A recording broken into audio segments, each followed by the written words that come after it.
We are all souls or spirit or light. And we're here divinely on purpose. There is nothing random about this universe. Nothing. And so once you recognize that and you remember, I'm creating this life. I came here with a mission. I came here with my own path, my own challenges, my own gifts.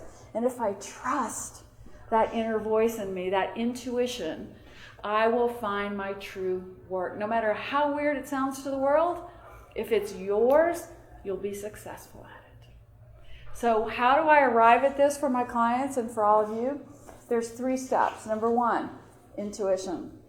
So as I'm saying, you have to trust that inner voice. But you know what? We all have these crazy monkey minds. And they're thinking nonstop, all of this thought, usually kind of negative, that says, well, who do you think you are that think you could succeed at that? And who do you think you are to think you could make money at being a healer, or make money at being a writer, or make money at being an actress, or any of these dreams you may have? That's our monkey mind. It's also our left brain. It's also what I call the pitiful self. We all have that pitiful self, and that pitiful self says, well, I just better get a job, just be like everybody else. Being happy is not what it's about, and I just need benefits. So benefits, I mean, here's the thing. Nowadays, the economy is our greatest blessing, because it's melting down the illusion that some corporate god in the sky is going to take care of you for the rest of your life. That illusion is crumbling by the second. And that's a good thing. Because as that crumbles, you're all forced to go out and start going, wait a minute, who am I? Why am I here? What do I love? What did I come to do? What's my passion? What's my intuition? What's my soul's journey? And the minute you begin asking that, the minute you begin finding it. And the vibration has sped up, of course, in the last decade or so, and it's speeding up constantly now. And this is the reason why change is happening so quickly, why people are having to reinvent so quickly. I mean, my father was an engineer for 50 years of his life. There was no change involved, and that was a long, long time ago. Consciousness has increased, has sped up so much now. People are raising their consciousness, learning and recognizing who they are. And as we each do that, we speed up the growth, the acceleration, and we're required to remember who we are and to start making our living from that true self, from our gifts. So when you go to work all day and you kind of hate it and you're just pushing papers around and you're telling yourself, I just got to do this, but on the weekend I'll go out and really do what I love, doesn't work. Because you spend 85% of your waking hours at a job. If that job doesn't fit you, you're drained, you're exhausted. You don't have the energy to come home and do your true work. So when I'm helping people reinvent career, we always talk about how, you can't have your foot in the boat and your foot on the dock at the same time. You have to go all in to make it work. And the other piece of this is that there are cycles in your lives, and we're going to talk about that today, your 9-year reinvention cycles. These are enormously important for you to understand about your own life. Because once you realize that when you hit a 9-year, you're at the end of a cycle, and it means everything must go. And you quit fighting it. And you go, okay, that job never worked anyway, done. That relationship needed reinvention anyway, done. And then you start your new cycle, your one personal year, and I'll help you figure out how to know that. And that new cycle brings in all the new direction, which is always better and bigger and closer to what you came here to do. When you look at your 9-year cycles, I just taught this workshop at Omega Institute in New York, had people from all over the world looking at their 9-year cycles and writing down, oh, that's the year I got a divorce, that's the year my mom died, that's the year I started my business. You begin to see that your whole life is this journey of evolution. That every time it melts down, you didn't do anything wrong. It's just time to reinvent. And that's what one of my students said this weekend. She said, all my life when things have suddenly fallen apart, I've blamed myself. I've said, God, I really messed that up. you planned it. You planned that divorce, you planned that bankruptcy, you planned that end of the career, so you'd be forced to move forward and step up to the bigger work. Okay? So the other piece of this is your path. Each of you has come here on a beautiful, unique mission. And it has to do with your path, as in Pythagoras. Do you guys remember the guy who created our number system that we learned in algebra class, Pythagoras? Teachers never said Pythagoras was a mystic. And he also believed that every number has an energy or a feeling, not just a quantity. That was Pythagoras. When I was growing up, nobody told me that. They just said 4 means 4 apples. Pythagoras said, yeah, 4 means 4 apples, but it means strong and determined and hardworking. And Pythagoras said that when you take all the numbers in your date of birth and you digit them down to a single number, you arrive at the energy of the path you came to experience in this lifetime. And that number holds your great gifts and your challenges. So, for example, if we look at different people's paths today, we would see that that means they brought in these gifts and this is their challenge. Because here's the beautiful thing. It's not a question of, when we get here, is it destiny or free will? Trust me, I spent a lot of years trying to figure that out. I believe it's a combination. So we come here on a destined path. We come here with a huge potential that we want to fulfill, that we plan to fulfill. Then we hit our challenges. And it's our choice then, if we move forward and fulfill our potential and use that pain as our fuel, or if we get stuck and stop growing. And we make that choice every day of our lives, every day. And we can change the choice the next day. And that's the beauty of the human experience. You came here on purpose. You can even get lost and confused and completely forget who you are, but you can always remember. You can remember in a heartbeat and change your life. And I work with clients all the time who have the aha moment, recognizing their path, recognizing that's why that thing happened to them. That's why they've always wanted to do this. And then realigning to go in that direction. So how many of you have read my book, I See Your Dream Job? So some of you, raise them high so I can see what percentage we got. Okay, so of those of you who've read my book, do you know your paths? Yes. No? So, did everybody write your date of birth on here? I was hoping to have a flip chart so I could show you as a group how to figure out your path, but we don't have anything to write on, so we're going to do our best with these. So who would like to hand me their card that has their date of birth on it? So I'm going to work with this one first. I need a pen. Okay, and stand up and tell us your name. Tess. So Tess is going to be one of our first guinea pigs here, and she's very brave. And I love it because she's 16. Wow. And when I was 16, if anybody had told me what I was here to do, it would have changed my life. Because I would have quit trying to fit in and be like everybody else, right?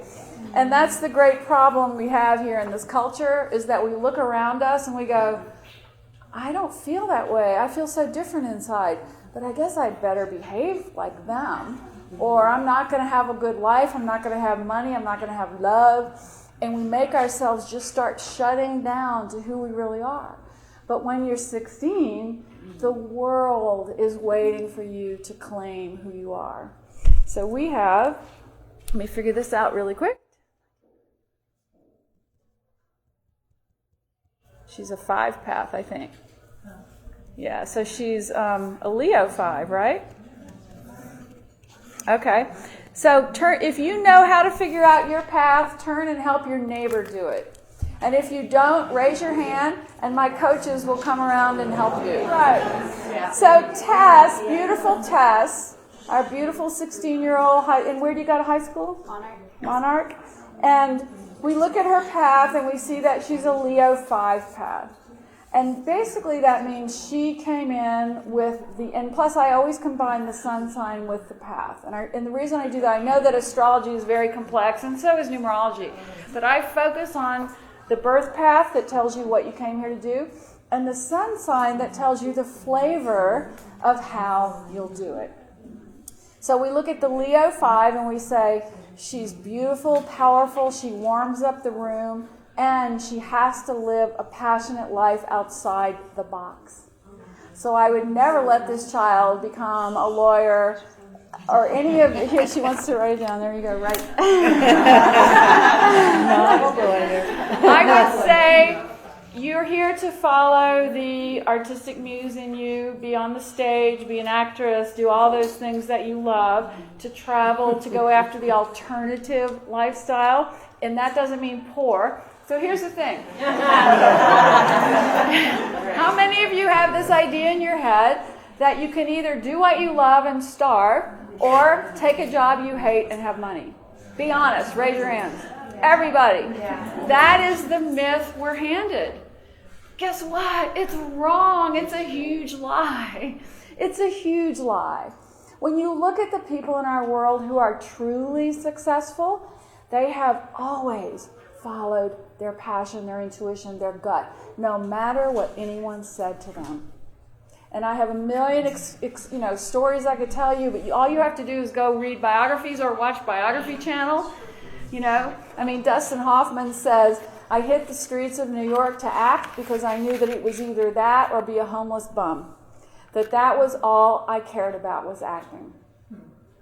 And when you know that and you make that choice, you make it happen. And you create more abundance than you've ever had before. You especially, because fitting in is not what you're here to do. Following that passion. What are you thinking of studying in college? Don't know? We'll talk later, because I know you don't want to. Don't make her stand up in front of everybody. At 16, my daughter would kill me if I did that to her.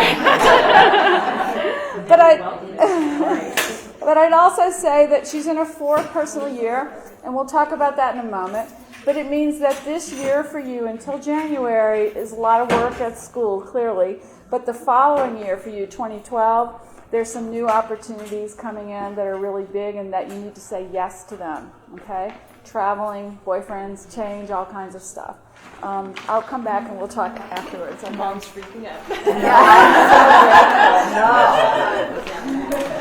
So we're going to use her as an example. I have a pen right here. Cheryl. Hi. Cheryl, what's your name? Cheryl? Cheryl. Okay, what's your date of birth? It's 12/1/64. Anybody got a better pen? I might have a marker. See, divine order. I have one up there. Magic is always in action. And here's another piece while she's getting the marker. One of the ways we stop ourselves is we say, I see this dream, I know what I want to do, but how am I going to do this and this and this and this and this? And we start thinking that we're in control of all those steps, right? And if we think that way, we go, oh my God, I can't do all that. I can't do all those. Forget it, people. Once you take a step in the right direction, the universe opens up to pull you down the path, and it's always so much bigger and more surprising and unexpected than you could ever imagine. So when I said, I'm going to hang my shingle as a career coach, and I'll do some intuitive work, but I'm not going to announce that because I won't have any clients. And I timidly hung my shingle. If anyone had said, Sue, you're going to write books and teach at Omega, and you're going to do all this stuff, I would have died of a heart attack. So it's not your problem to worry about where it's going to take you. That's not your job. Your job is to take the step you can take in front of you. Do you understand? And the magic happens. And our culture will go, no such thing as magic. There is always magic. Magic happens all the time. So, for example, I'm teaching my little career change workshop at Naropa University several years ago, and they call up and say, there's this New York Times reporter who wants to take your workshop. Is that okay? And I went, yeah. I said, but I was kind of scared. I said, well, tell her she's got to really participate. She can't just observe. And so this New York Times reporter came in, participated for the weekend, Went home and wrote a story about it, and it changed my life. It came out in the New York Times. I did nothing to make that happen. I was simply following my true work. And when you follow your true work, magic happens. You don't have to micromanage the details of your future. You can't even see your future. No matter how big you think your vision is, the vision is so much bigger than you. You can't even begin to understand why you're here and where you're headed. All you look at is the next step. Okay, yes, that feels right. I'll take it. Okay? All right. All right. Cheryl? Uh-huh. Date of birth? 12/1/64. 1964. December 1st, 1964. So all of you, if you have questions, you just stack them up like this. There's 3 ways to add the birth date. It's in my book, but we'll be simple here. And you just add the digits together. So we add all of these, 10, 6, and then we come up with another 5. Serious? No, it's a 6, right? 4, oh yeah, 6. Now we got a problem because now we do have to add it the other 2 ways. And here's the reason.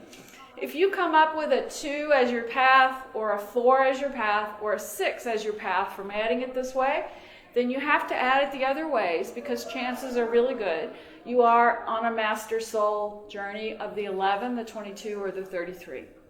And the only way you see that is when you add it the other ways.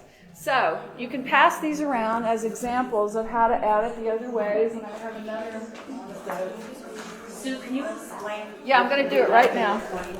Yeah, good point. So please pass these around so everybody can kind of see. So here's the thing. All of you have to experience every path of energy during your incarnations. You don't pick them linearly. So you don't say, first time I was a 1 path, second time I was a 2 path. It's very different from that. It's more like deciding to go to college and you say, I'm going to major in such and such, so I'm going to really take a lot of this kind of classes. And so you start picking paths and lifetimes you want to come in and experience to help you evolve. And don't forget, it's not just you evolving. Every time you evolve, you're helping everyone around you evolve. Okay? So we're all in this together. You may choose that you want to come in on a very challenging and powerful path of the 11, the 22, or the 33. If you do this, your life will be very out of the box. You won't fit into the norm. I'm a 22.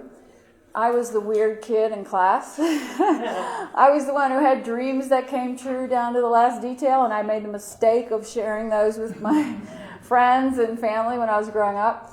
And I would feel things, hear things, see things, and I always had a very different perspective on life than my friends, and I thought that meant something was wrong with me. And when you come in on the 11, the 22, or the 33, you spend the early years of your life going, I think something's wrong with me, because I look at it all so differently than everybody around me. And so in my case, I just shut it down. And I said, well, then I've just got to hide who I am. I've just got to try to fit in and be like everybody else, although I never was able to do that very well. And now I went to a high school reunion a year ago or so, and now we're all good friends, my high school friends, but they were telling me, Sue, you were so weird. You would tell us that something was going to happen, and it would happen, and we'd run in the library and talk about you. And I was like, I'm so glad I didn't know that then, But now they're all my best friends, and they're all coming up to me asking me for readings and stuff. So life comes full circle, right?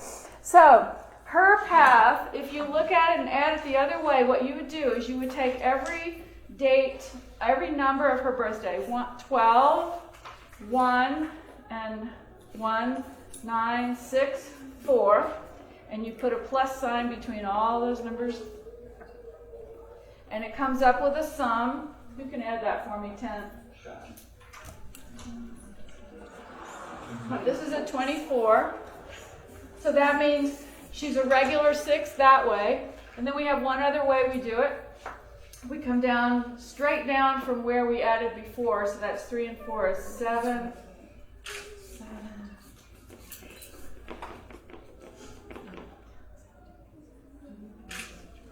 So she's a straight 24/6. And what that means, Cheryl, and again, December 1st, that is Sag. She is all about the people. She is all about the connections, about the community, about reaching out to others, about family, about open-hearted connection with the world. Okay? Come in here. What do you do for a living? I help people discover their passions. Well, perfect. All over the world. All over the world. So perfect. The Sag 6 says, I am here to open my heart to the world and provide healing energy as I do so. And that's exactly what she's doing. She says she's a passion facilitator. I'm a passion test facilitator. Passion test facilitator. So she travels the world helping people figure out their passion, why they're here, what they're here to do. Then we can look at one other thing. We can say, what personal year is she in? And she's in an 8. I'll explain that in just a second, people. Hold on.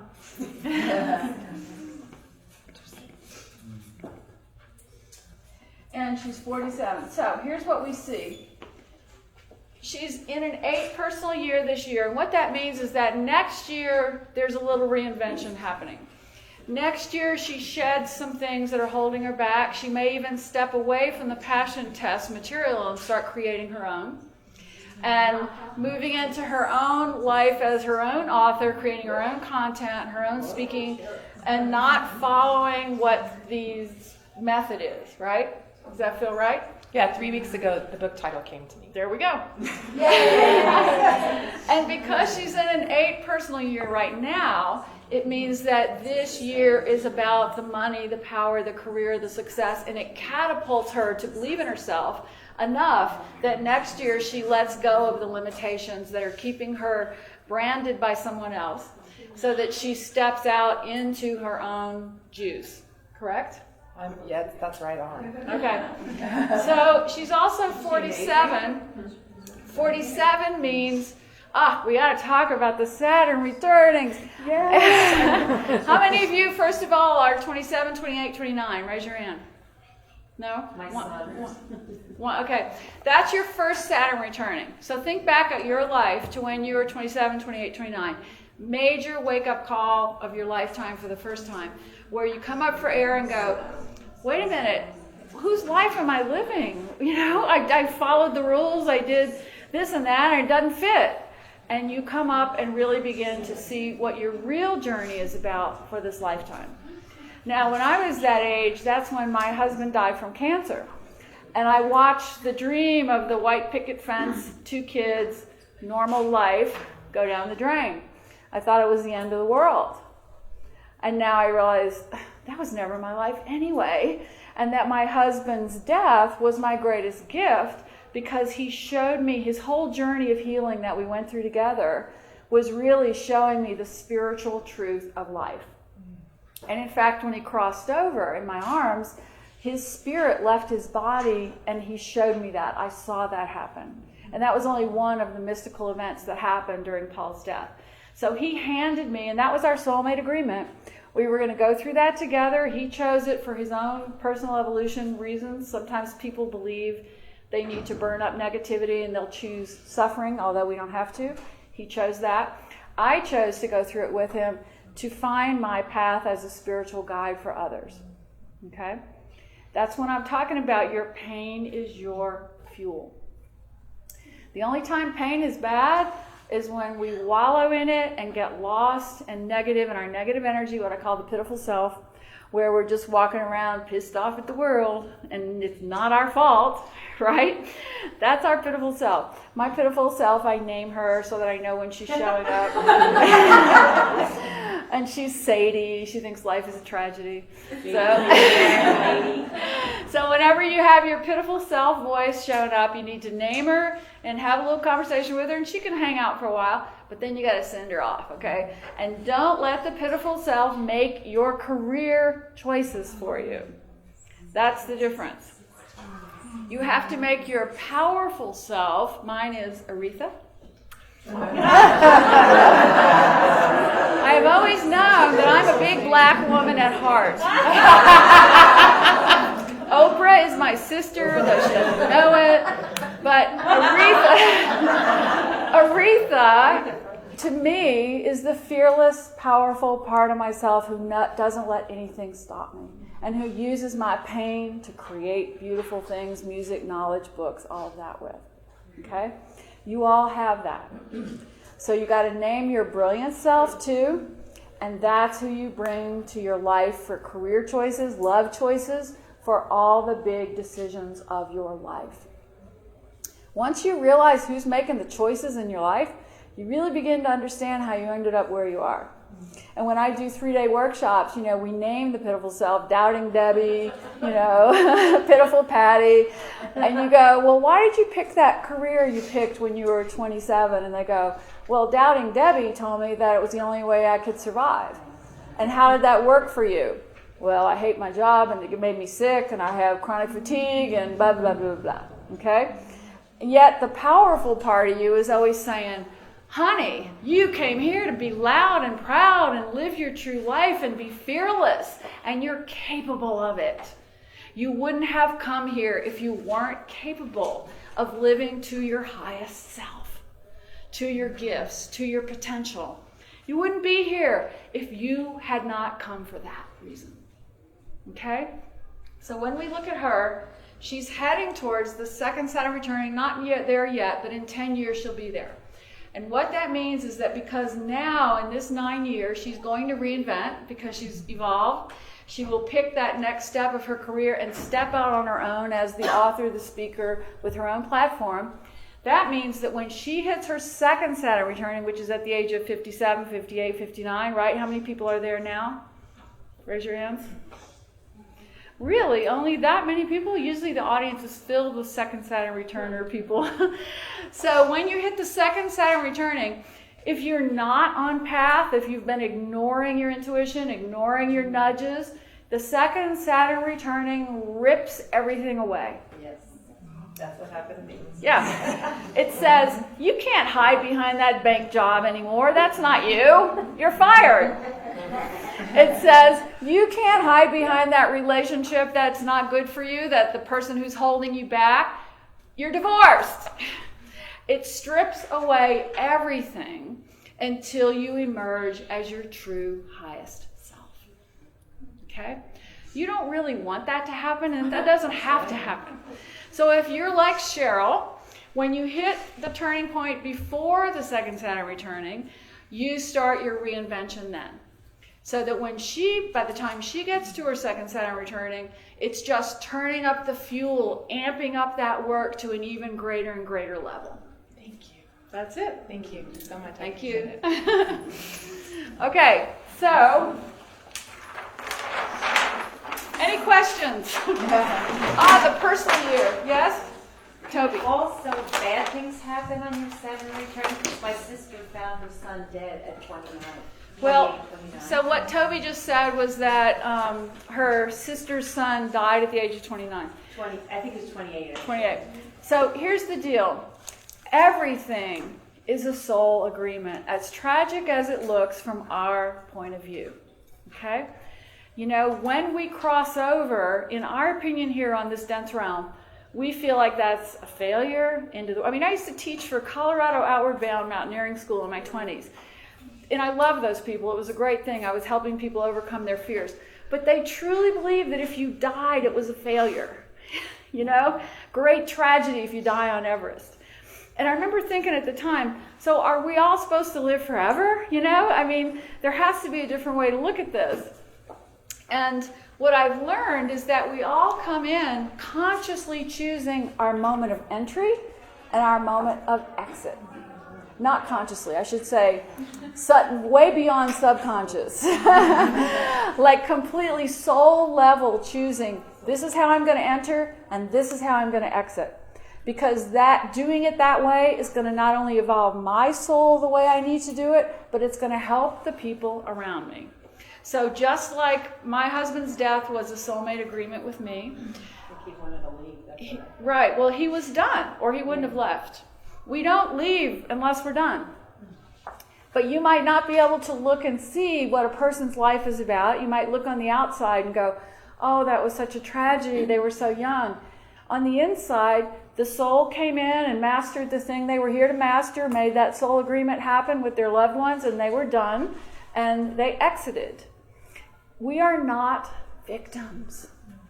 I've lost so many people I love, not only my husband, but shortly after my husband died, my very best girlfriend, my first girlfriend, Chrissy, died of leukemia the year after Paul died. Now I can look back on it, and Chrissy has visited me so many times since then that I am so clear she was done. She accomplished what she was here to do. She's still with me, as is Paul. They drop in. Time and space is not linear. We think it is, so we have a really hard time trying to understand time. But, Einstein said time and space is happening all at once. We just can't get our minds around that. So when someone crosses over, even if they go on to the other realms or to another lifetime, they still can be with you. So that's why they come to you in your dreams. That's why they come to you in your little quiet nudges. How many of you have had dreams or visions of departed loved ones? Raise your hands. That's them telling you that they're okay, trying to keep you from grieving. When we grieve, we're actually hurting them. We're filling ourselves with negative energy, pulling down this gray energy on us, and they don't want to see that. That just upsets them so much. And, when my husband Paul died, one of the amazing things that happened was that we had gone to a Native American healer who had helped Paul. And actually, the Native American healer is very famous. Nowadays, I tell people I saw Chief Fool's Crow, and they go, "Are you kidding?" I mean, he's passed on since then, and he's considered this saint in the Native American tradition. But we got to go see him and spend time with him, and he told Paul, "Everything will be fine. You're moving on your journey." And he took me for a walk, and he said, "You made an agreement a long time ago to help Paul die, and you better step up to that. Because you're holding him back. You're keeping him from being able to let go." And I was 29. This was my white picket fence life, And so I went, okay. And we went home. Paul died 3 weeks after that. But for those 3 weeks, Paul sang Native American Lakota songs. He had never studied any of that. And I had studied Native American history at the University of Missouri when I was getting my degree in psychology, because I was past lifetime fascination with it, and I had learned some Lakota. And he would wake up in the morning singing these Lakota songs, perfect Lakota. And the doctors even wrote on his chart, he's speaking in tongues. They didn't know what it was. I knew. And when Paul would come to consciousness, he would say, "Yes, Chief Fool's Crow was with me, and he taught me these songs to help me die and to help me ease the pain." So then, after he crossed over, by the way, that was the most conscious, amazing experience of my life. And if you get to be at the bedside of someone you love, as a light being, you are here to say to them, "I love you, I release you, you'll be fine, I'll be fine, I let you go." Because that's what they're waiting to hear. And as Paul crossed over and showed me his spirit, I went home. I was exhilarated. That moment of his death, I became higher than a kite because it was so beautiful. And all my friends thought I was on drugs. I walked out of the hospital room going, "It was so beautiful. It was so incredible." They were like, "Sue, go home and get some sleep. You'll be fine." And I went home and I walked in the apartment and the phone rang. Picked it up. Now remember, Chief Fool's Crow lived in South Dakota or North Dakota, someplace far away. I can't remember. We had driven there. He lived in the middle of nowhere, did not have a phone. He had hiked out to a payphone and called. And as I entered the apartment, the message was, "Paul has crossed over. I'm with him. Do not hold him back with your grief." That validated everything I needed to know. So let that be a beacon for you of understanding that it's all on purpose. That you've all come here on a powerful mission. You're all choosing your moment of exit. You're all choosing how you're going to get through this lifetime and the gifts you bring with you. And your job as light beings is to not only remember that, but to do your work and live your life in such a way that you're helping everyone around you remember that. Do we agree? Okay. Personal year cycles. These will help you tremendously. So again, this is in my book, I See Your Dream Job. So we're selling the book out here. If you don't have it, please come by and get it. But in the book, you'll see how to figure out your 9-year cycles. But I'll show you quickly. You take your, all right, somebody give me an example. Yell out a birth date. 6/30, 2011. Say it again. She was just born. I can't hear it. June? She wasn't even born yet. June 30th. 1973. Okay, so what you do is don't listen to your birth year when you're figuring out your personal year. You put the month, the date, and then the current year, 2011. So now we're adding June 30th to 2011, okay, because that's our current year. And then we're going to digit it over.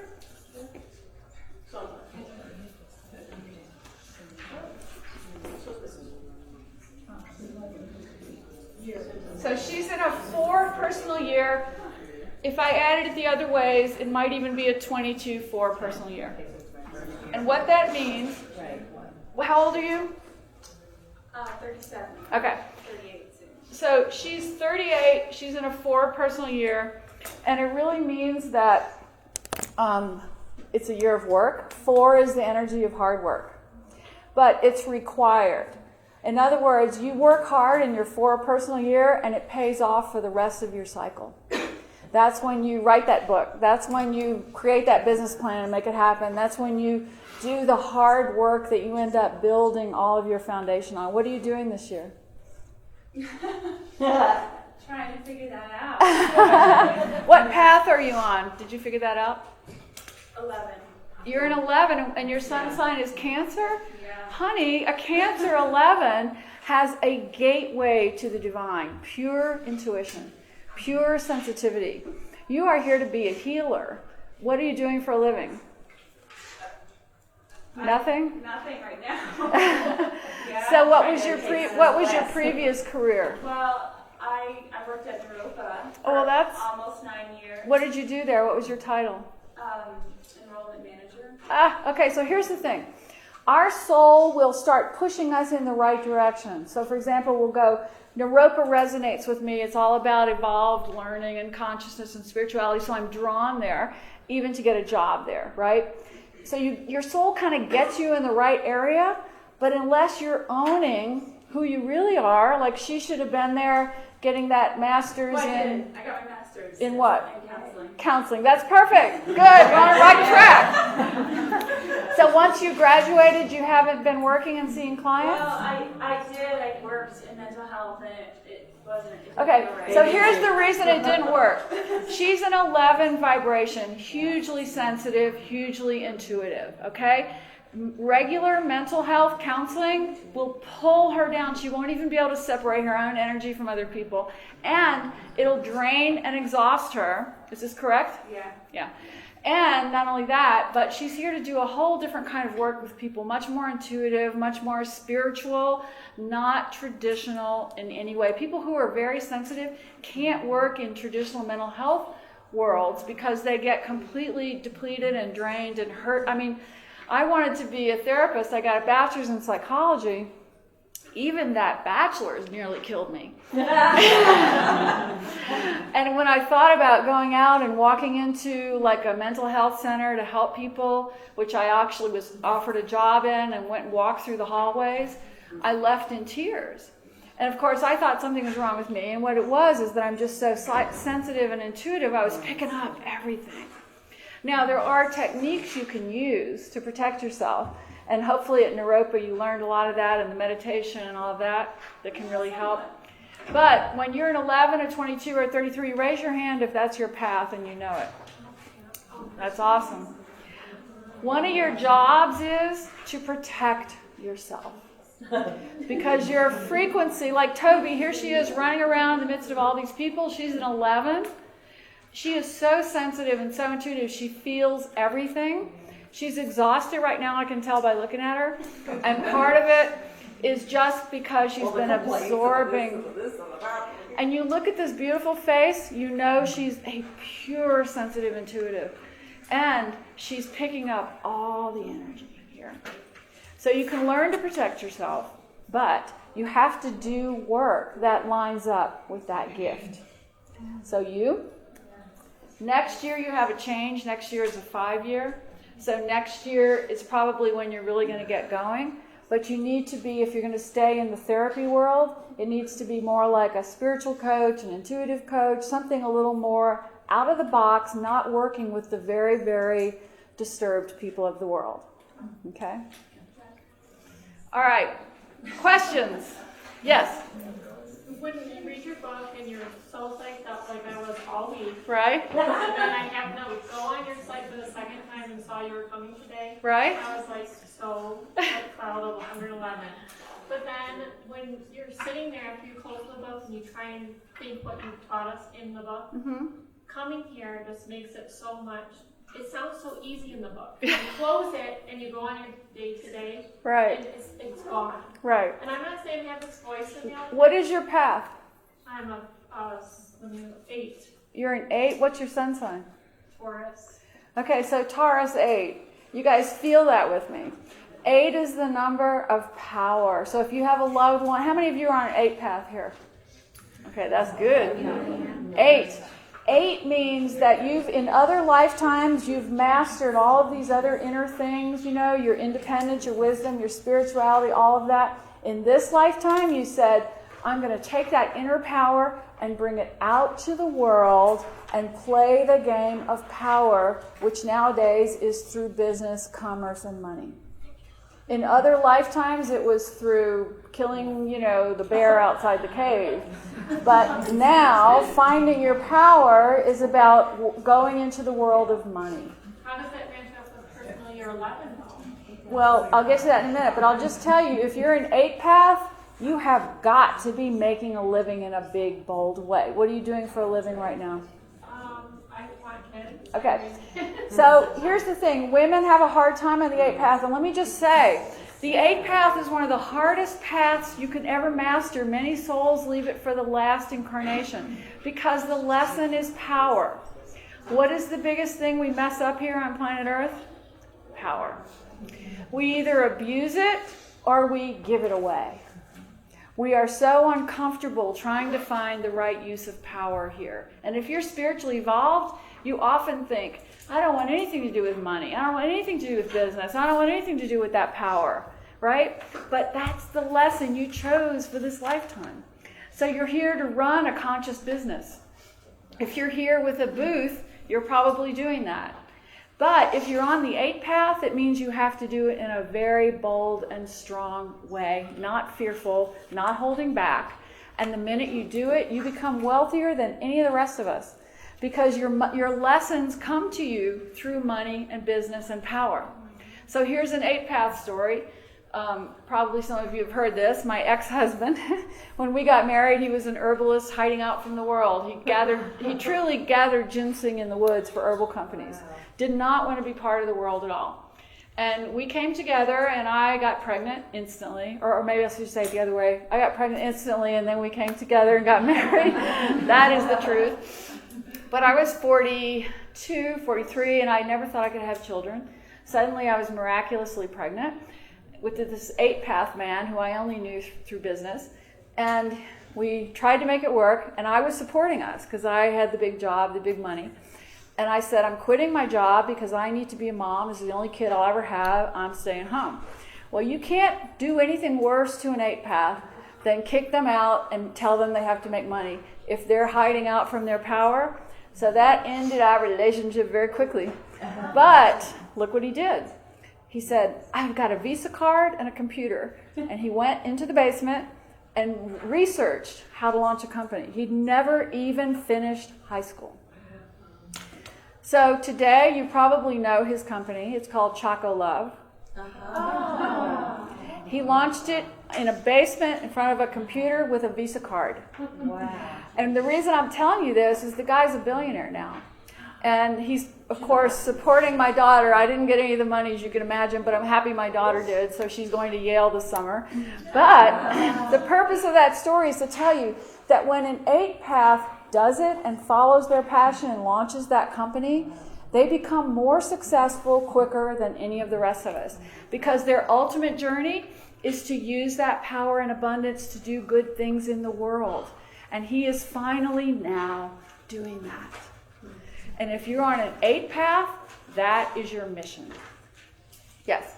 What if, because I scanned the book, what if we don't relate to our number? So what is your number? 1. So what's your sun sign? Virgo. Oh, Virgo 1. I got to tell you, I'm a Virgo. Anybody with a Virgo path has really got to move past self-doubt. Do we agree?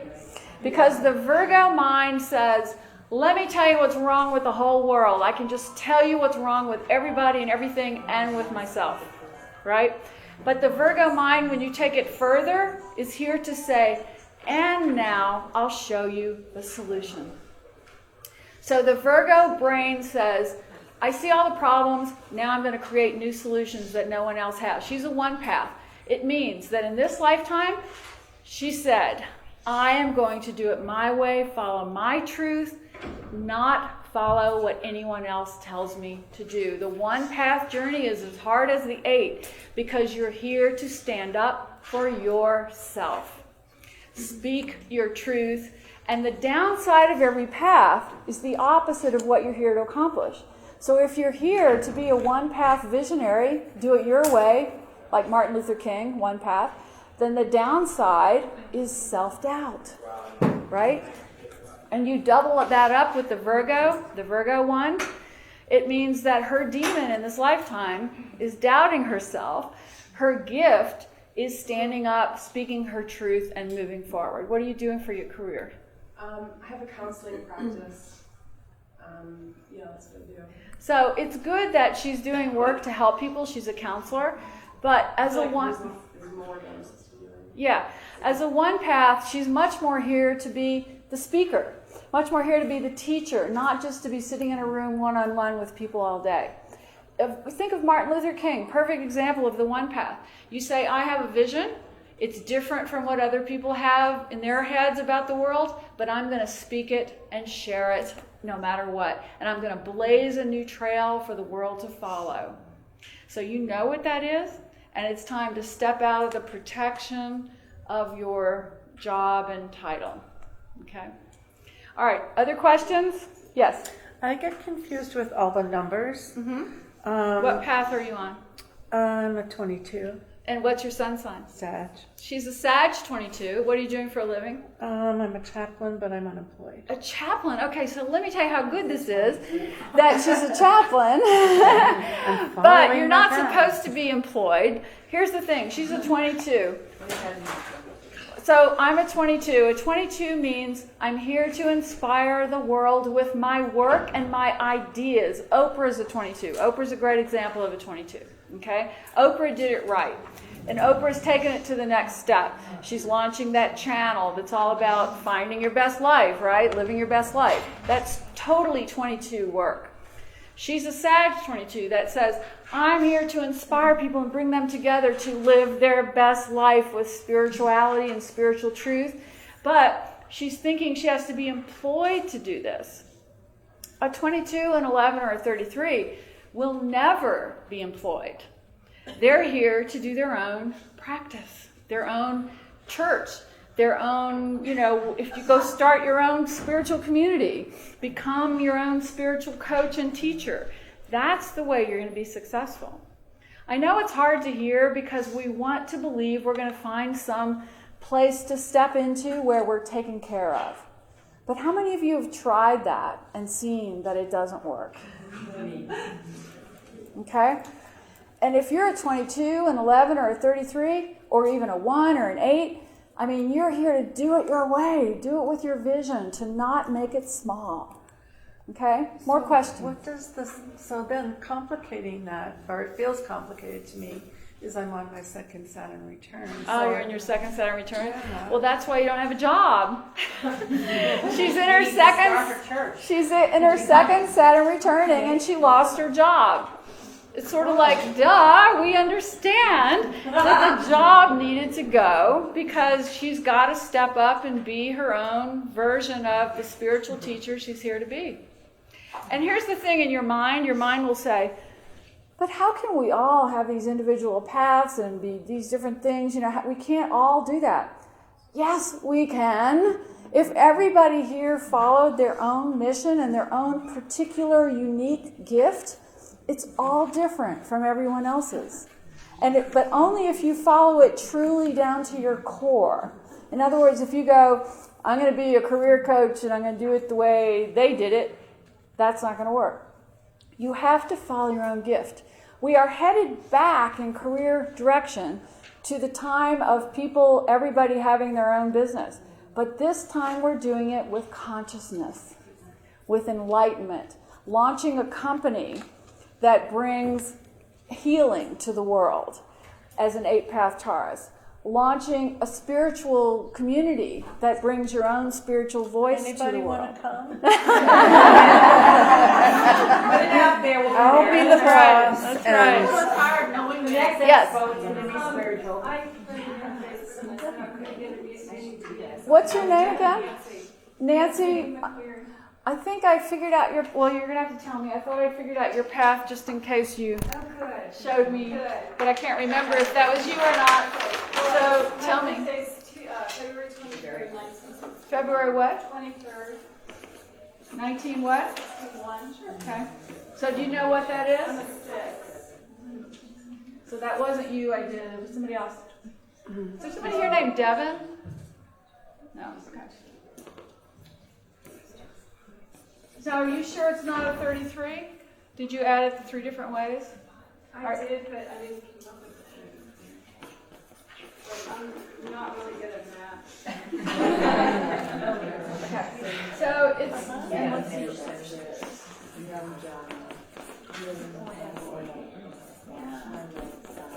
Okay. So you're in 11 personal year. That's why you're here asking these questions. You are the Feb 23. Is that Pisces? Yeah. Pisces 6. No wonder you're so beautiful. You have that radiant energy I've been looking at all this time. First of all, I got to tell you, 6 is the number of beauty. And you'll even notice that the people who come in on the 6th path, they are just gifted with such physical beauty. Like Meryl Streep is a 6. Charlie Sheen. No, actually, Meryl Streep is a 33-6. Charlie Sheen is a 33-6. The 33 is way out there. We'll talk about that in another minute. But the 6... We're running out of we're running out of time.